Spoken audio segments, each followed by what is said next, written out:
জুলাই গণঅভ্যুত্থানের পর বাংলাদেশের রাজনীতিতে বড় পরিবর্তন এসেছে, কিন্তু একই সঙ্গে হয়েছে আরেকটি নীরব যুদ্ধ, তথ্যের যুদ্ধ।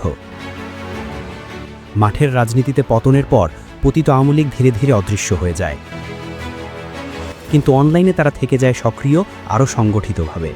এই সময়েই অনলাইনে গজিয়ে ওঠে একাধিক তথাকথিত নিউজ পোর্টাল, নিউজ সাইটের আদলে তৈরি আন্তর্জাতিক গণমাধ্যমের ছদ্মবেশে। নামগুলো খেয়াল করুন: BD digest, the voice, now Bangladesh, the Asia post, Muktibarta 71, vortex, untold BD, Bangladesh perspectives, the daily republic, Bangladesh insight, Dainik Ajker কণ্ঠ, দিনপত্র, দোয়েল কণ্ঠ, অগ্নিশিখা, রুখে দাঁড়াও বাংলাদেশ।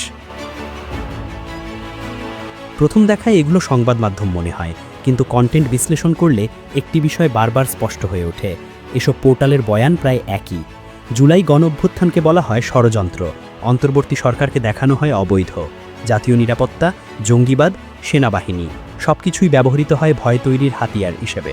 তথ্যসূত্র নেই, প্রমাণ নেই, কিন্তু শিরোনাম বড়, ভাষা উত্তেজক, আর উদ্দেশ্য স্পষ্ট। খেয়াল করলে দেখা যায় এই সাইটগুলোর প্রায় সবকটি 5 আগস্টের পর নিবন্ধিত, তবু অনেক প্রতিবেদনের প্রকাশ তারিখ পিছিয়ে দেওয়া হয়েছে, যেন এগুলো পুরনো প্রতিষ্ঠিত মাধ্যম। এটি কোনো কাকতাল নয়, এটি একটি পরিকল্পিত কৌশল, অপতথ্যকে বিশ্বাসযোগ্য হিসেবে উপস্থাপন করার চেষ্টা। এই পোর্টালগুলোর কন্টেন্ট নিয়মিত শেয়ার হয় আওয়ামী লীগ ঘনিষ্ঠ ব্যক্তি, দলীয় অ্যাক্টিভিস্ট এবং ভেরিফাইড অ্যাকাউন্ট থেকে। একটি সাইট আরেকটির শুদ্ধ হয়, একটি ভুয়া খবর আরেকটি ভুয়া খবরের প্রমাণ হয়ে দাঁড়ায়। এভাবেই তৈরি হয় একটি সমন্বিত অপতথ্য নেটওয়ার্ক। এটি আর বিচ্ছিন্ন প্রচারণা নয়, এটি একটি সংগঠিত ডিসইনফরমেশন ক্যাম্পেইন। সবচেয়ে বড় ঝুঁকিতে পড়ছেন সাধারণ মানুষ। না বুঝে, না যাচাই করে অনেকে এসব লিঙ্ক শেয়ার করছেন, অজান্তেই হয়ে উঠছেন এই প্রোপাগান্ডার বাহক।